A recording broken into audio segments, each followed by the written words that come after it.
the great thing is, instead of discovering your awareness nature after you're noticing movement and stillness, like thoughts and no thoughts, we're basically pointing to awareness first and saying, okay, now notice stillness and movement, right? Contraction and not contracting. So everybody understand how we're utilizing the Mahamudra technique, except inverted, sort of. That makes sense. All right. And everybody here knows when their mind is moving, when there are thoughts, and when there are relatively few thoughts, right? Very good. Because that right there will set you free in many, many ways. Just knowing when your mind is moving. And it doesn't have to be, notice how we're not really worried about the content so much. What is it doing? What's moving? Well, I'm just thinking about the cat, right? That subject matter doesn't matter so much. So if you're thinking about I don't know, some worries about the future or something like that, well, it's the same. You can just see it as movement of the mind. You don't need to worry about, oh, I'm having this thought. Why am I having this thought? And go into some kind of analysis about that. Okay. So yeah, Mahamudra and Dzogchen sort of combined there, and just like uh, Gyaltso Rinpoche and that union of Dzogchen and Mahamudra, but he goes, because that's a Karma Chagme text. Karma Chagme was, a lot like Karmapa Wangchuk Dorje and the third Karmapa Rangchung Dorje. They really synthesized lineages in schools. They weren't, separatists. They were, they weren't sectarian, where they wanted to keep schools separate and battled and things like that. So you find around the 1300s probably this trend that starts to initiate, along with the Riemann movement, of synthesis, of unionizing everything and keeping everything together. And so, especially Kagyu and Enigma, they tend to be good friends. You'll have Chöd, for example, with the drum and the bell. You'll have a rich Kagyu tradition of Mahamudra Chöd, but there's also Dzogchen Chöd. Whoa, little bit here. He's snoring. So I think that's getting a little bit into the specifics. Some of you are paying attention to that stuff. But for example, the Black Motherly Dakini, Tromoroso, Tromo, it's another the Dujum Tesar lineage, which I don't practice, but they have their church practice, and then we have the Jigme Lingpa bellowing laugh of the Dakini church practice. Okay, for those getting into that, so that one that you'll see on the YouTube channel, for example, is the Lom Chimpa's bellowing laugh of the Dakini, which is a Jigme Lingpa revelation. All right, so let's go back into this. Looking into the mind, right? It says these first three ways of looking at thought are actually distinct techniques or distinct ways to view the nature of thought. The next set of techniques are more descriptions of experiences you might find while looking at the thoughts. The fourth is as follows. Sometimes, when people look at the nature of thought, they have the experience that there is nothing whatsoever to be apprehended in a fixated way, that the thoughts have emptiness beyond elaboration as their nature. This, by the way, remember, is happening in the other text too. In the Aryeshi Jungna text, we're talking about the emptiness of thoughts. So it says, in particular, when looking for a place of origin, a place of abiding, and a place of cessation or disappearance for that thought, they find nothing whatsoever. You should regard your experience or view your experience to see if this is what you are experiencing. Now, everybody here by now has lots of experience with a thought coming, staying, and going, don't you? We did the cat is curious and a few other thought experiments to kind of explicitly prove that to ourselves that we can watch a thought come, stay for a little bit, and go. And it becomes like a bell. Um, like when you ring a bell, there's an echo. Well, thoughts leave echoes in the psychic dimension, in the invisible dimension that we can't see. And so, just like space right now, the human body is made of mostly space. And there is no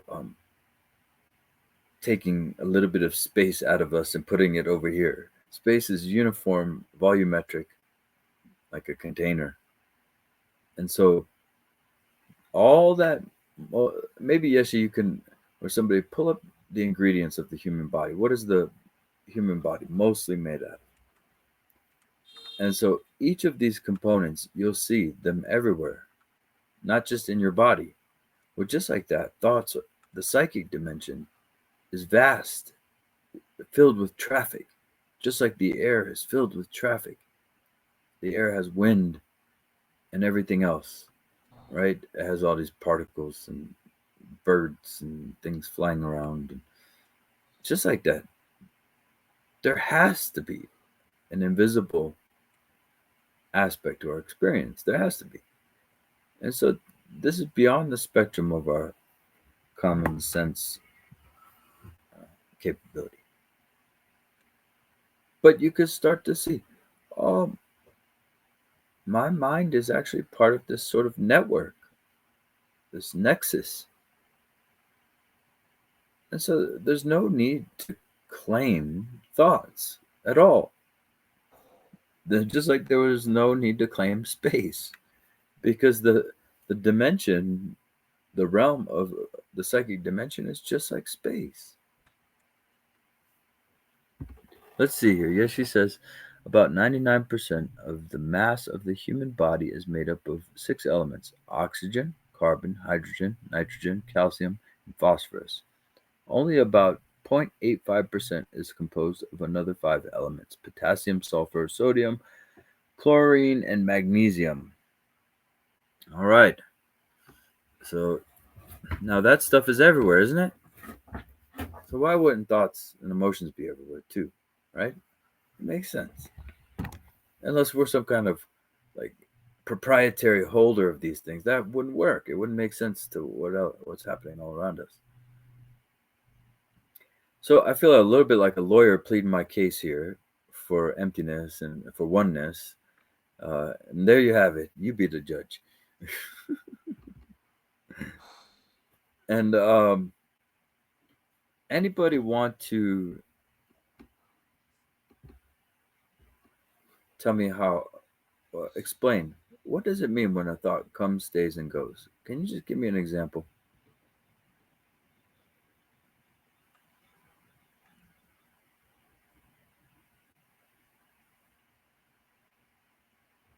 Can you direct me to have a thought come, stay, and go? I just have one, but it vanished.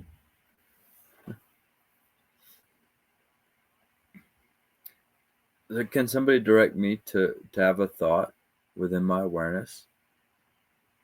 Anybody?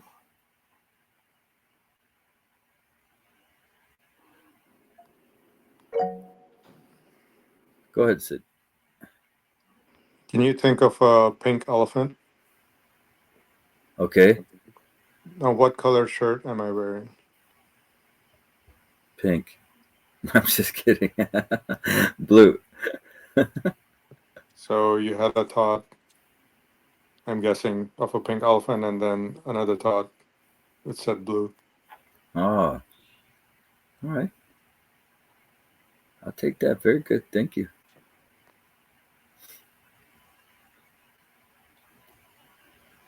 Next time it could be, this world sucks. I'm always getting screwed over. Why did these people hurt me? What's going to happen with my job? Is the world ending? Why are politicians so crooked? You could have any thoughts. Or why are politicians so saintly? I don't know what you think. But which one of those is grabbing you, grabbing your emotions, right? Triggering you.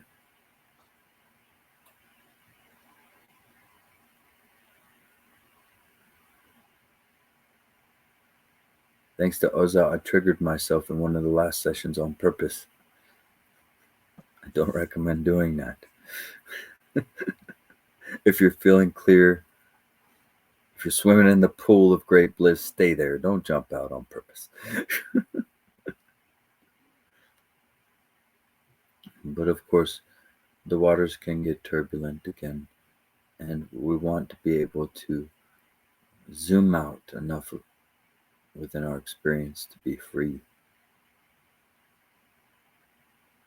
Okay, the fact that I'm confident many of you have this down, you know what it's like. I could ring the bell that a thought is just like this. And see, when he asked me, was the shirt blue, what color shirt that was, there was still the echo of the pink elephant thought, just like there's still the echo of the bell right now. So sight, sounds, everything are just little vibrations, little echoes, empty of any existence.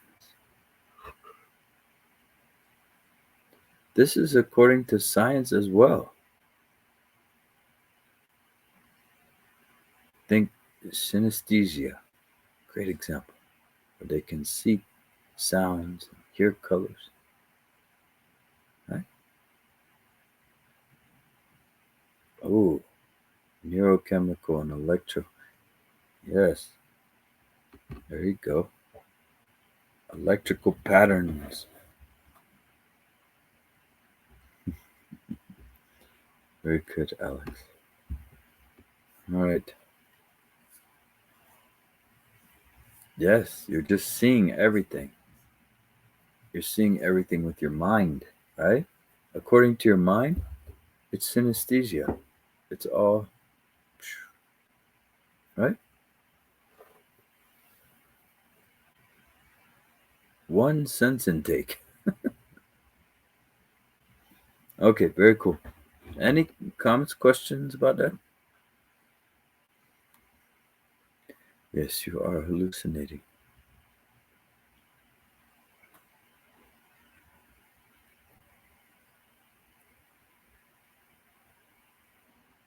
Everybody good?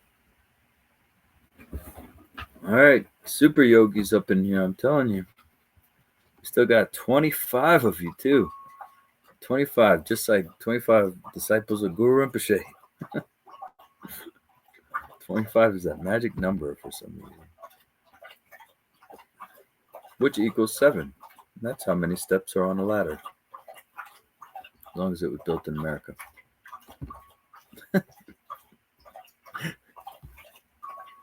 I promise I won't give you any more random facts. Let's go ahead back to the text here. It says, looking at its nature, the thought disappears.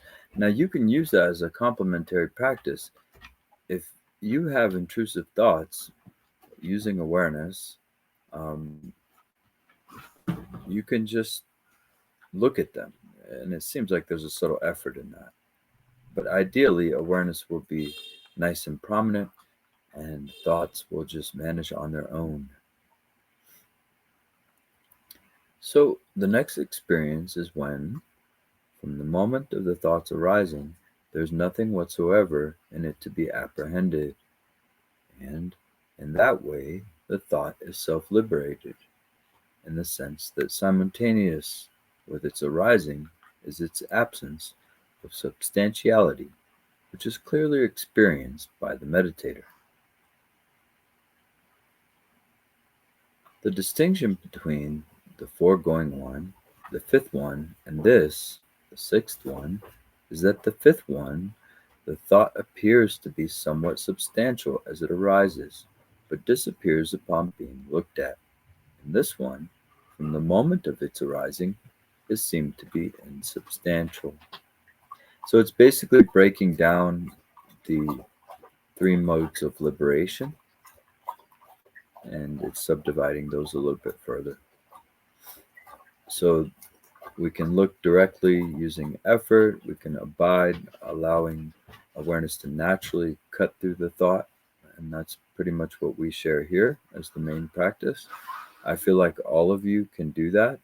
If you've connected in a significant way, then why not? They're doing it in cognitive science, so you might as well just let them know that Dzogchen's been doing this for a while as well. The Dharma, not just Dzogchen, but the Dharma in general, has been using this technique for quite a long time. We found it in some ancient Vedas and things like that too. So this is ancient psychology, right? It's just being rediscovered in many ways for some reason. So it says, following the sixth experience, or the thought is experienced to be insubstantial or nothing whatsoever from the moment of its inception, comes the description of the seventh. They love numbers in the Dharma. If you have had the sixth experience, then you should look at the difference between the experience of insubstantiality, or emptiness and stillness, and the experience of it within thought, or occurrence. Okay, so that's a nice little distinction that you mind scientists, you introspective contemplatives can consider that, wow, even when I'm not having any thoughts here, there's still complete insubstantiality, right? Leading to the great clear open, somatically, mentally, holistically, even while you're walking, eating, or asleep. All right, and it says you should look to see if there are any differences between what is experienced when you look at the mind within stillness and what is experienced when you look at the mind in occurrence, when you look at the thoughts that arise. From a conceptual point of view, of course, we would say there's a difference because these two states are distinct. Now, any comments or questions up so far?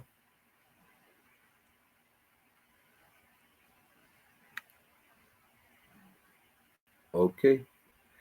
In one state, stillness, no thoughts are present. In the other state, occurrence, thoughts, possibly coarse or vivid thoughts, are evident in the mind. But this is a difference in how things appear. This does not necessarily mean there's a difference in how they are.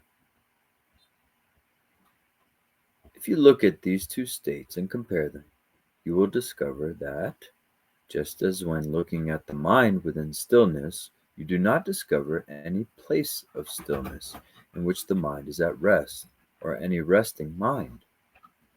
Then, in the same way, when you look at the mind within occurrence, you do not discover any place where there is movement, where this movement, this arising, dwelling, and ceasing of thoughts is occurring. Yep, and we went through that. It's nice to play that game. Sid had me think of a pink elephant, right? So within open awareness, remember, if you're stuck in your thoughts, it's going to be obvious. Your brain's going to feel tight. Your eyebrows are going to be contracting. Your body's going to be busy. But when you're in awareness, you're holding that. Awareness is naturally here right now. And so within that openness, Sid had me think of a pink elephant. This very mind that's holding that thought is your Buddha mind. It just does all kinds of confusing stuff, but that doesn't mean it's not pure Buddha mind. So resting right here in pure openness, let the thought come. a pink elephant. You may see something too. Where is that thought occurring? Don't think about it. Notice your own mind that's holding the thought. There should only be one thought right now. Pink elephant. That's the only thought we can have. Where's the mind that's holding the pink elephant? Huh? You see this awareness, this cognition, this cognizance, this consciousness? You see it, right, everybody? Any challenges to this? You want to fight me? Alex, I think I can see two of you, and Alex said maybe. I don't want to fight Alex, okay? He'll just be laughing as we fight, and he'll throw me off.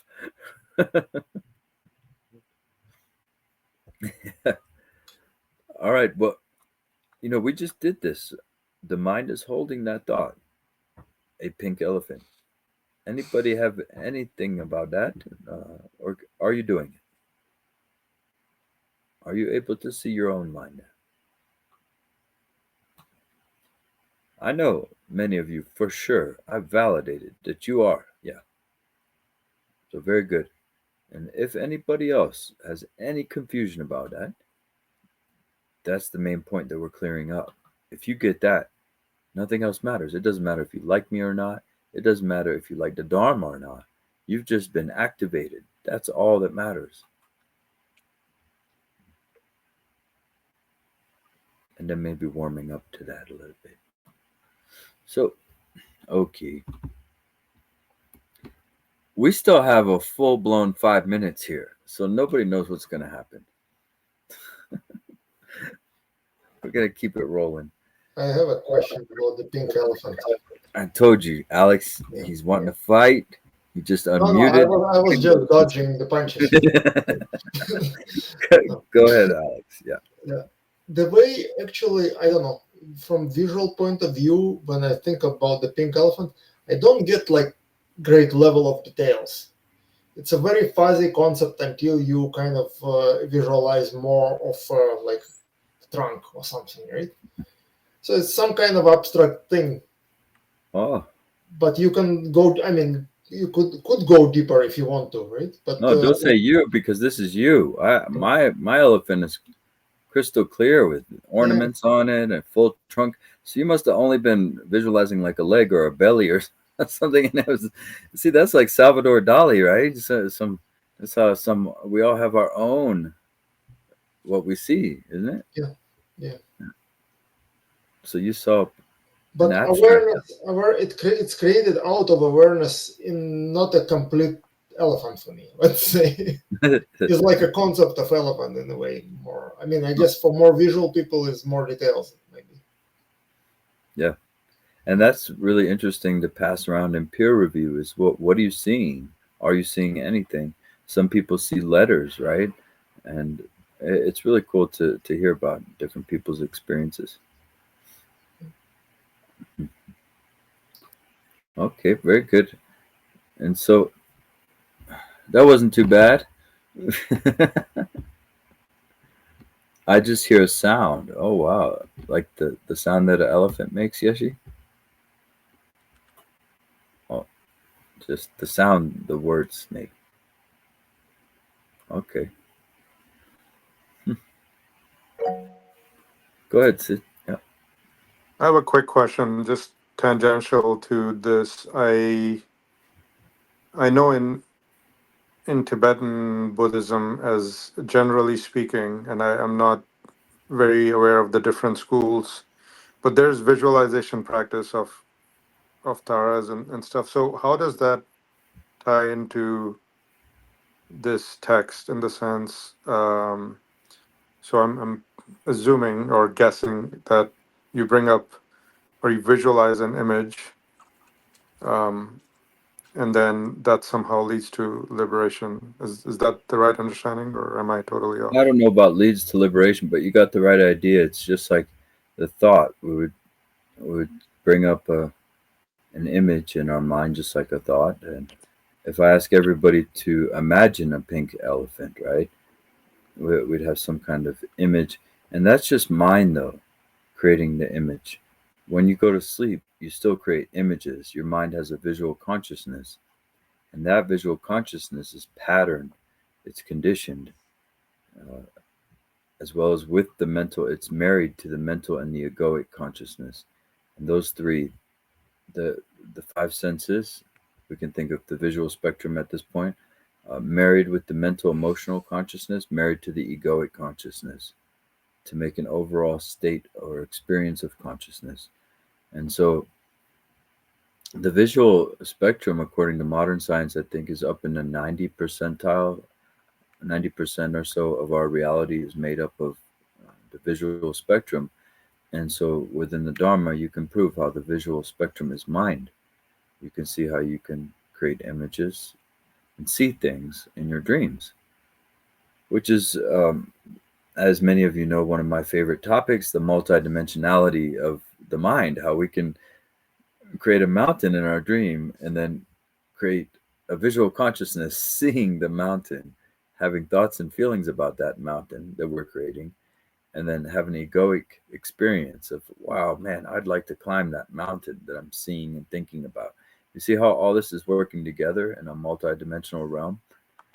And so just like that, we have to consider, I really feel like more people can consider this, that that's happening right now, that your environment is completely propped up by your mind and your inherited subjectivity. And just like a moth bouncing off a flight, you're bouncing off of your own mind, rebirth after rebirth.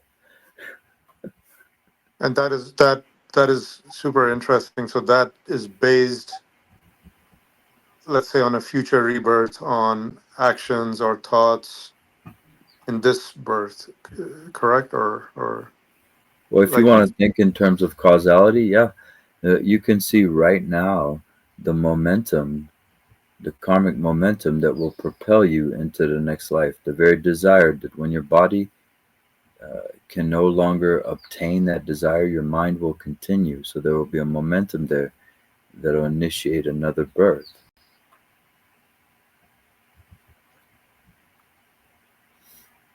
Mhm.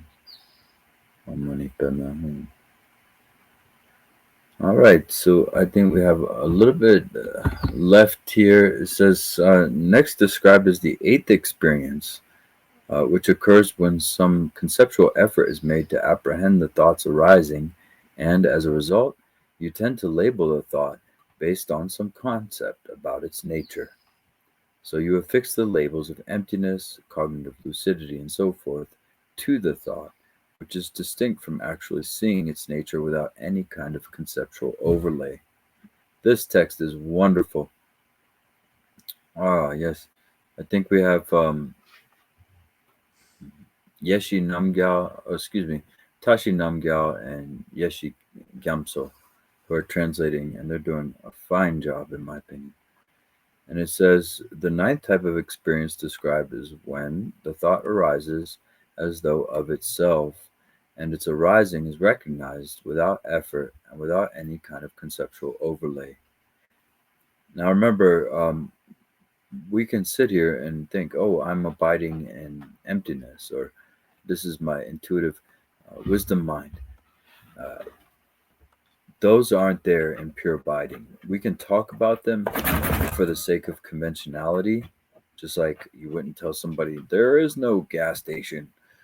No, you would tell them the gas station is over there, my friend. And so, just like that, we speak in conventions, and in that way, when you're calling your own mind like Rigpa or Vijay, those are conceptual overlays. Those are imputations, right? If you adhere to those, if you subscribe to those, if there's Shempa, if there's glue, if there's any glue in your overlays, then there's a problem. If there's no glue, no attachment, then you can have all the overlays you want. All right. So, and from that moment of its arising, the thought is without any kind of effort on your part to see it in this way, and is experienced as liberated simply through having arisen, as being in its nature the expression or embodiment of the emptiness which is its nature, or I would say its essence. Nature is cognition or cognizance. Mind has a cognizance, and all thoughts have that nature. They will have that knowingness. Everything you see right now, if you look up, has that knowingness, that awareness in it. It's its nature, it's part of it. If you're drinking water, that knowingness is permeating every sense, every aspect of that experience. So the nature of everything is awareness. The essence is emptiness. And I'll reference the basis for that as the three kayas formulating the basis or the three aspects of your mind, which are essence, emptiness, nature, cognizance, and energy. Right? Appearances, all phenomena, and noumena. We want to start to really include that 95% black matter, whatever's out there. Come on in our awareness. We don't mind. We're going to stay compassionate and wise, and we'll be okay. We'll be protected by our own innocence.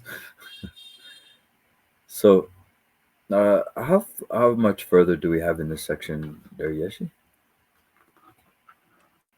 Oh, good. We'll finish these two paragraphs.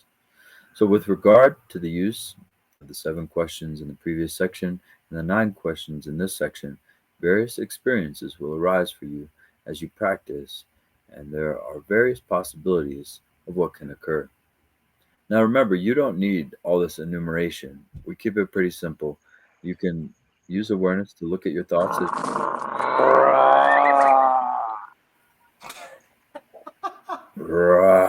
to you.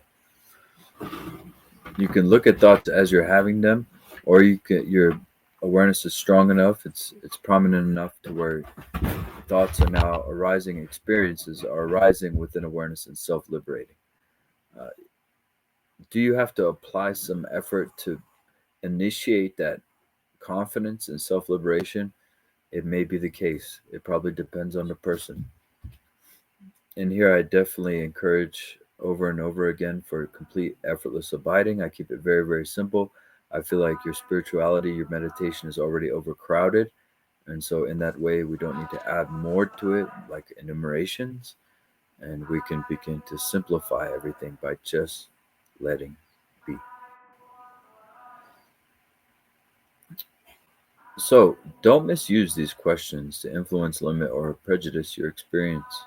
Don't corrupt your experience with your understanding. Just leave room for a direct experience of your own mind, without prejudice or influence by what you know or understand. That seems to be the commentary right there, because they're neglecting the fact that you are going to apprehend, you are going to have prejudice towards your experience. It's just going to happen. Those are considered those last cognitive obscurations to trickle out of you, actually. Speaking of trickling out, I don't know if anybody heard that, but okay. Having a little climate change here in the house. So it says, sometimes when we begin to practice this type of meditation, we hope for an elegant and lucid meditative state. While it is our basic intention to look without prejudice at our mind, we become disappointed with what we experience, and so we try to crank it up a little bit to fix it or improve it. Don't do that. Just look at your mind as it is. Don't feel that you have to improve it or influence it any way. Again, I'm of the slightly nuanced opinion where you are going to try to improve your mind. You have habits built up from over a long time where you're going to try to fix yourself.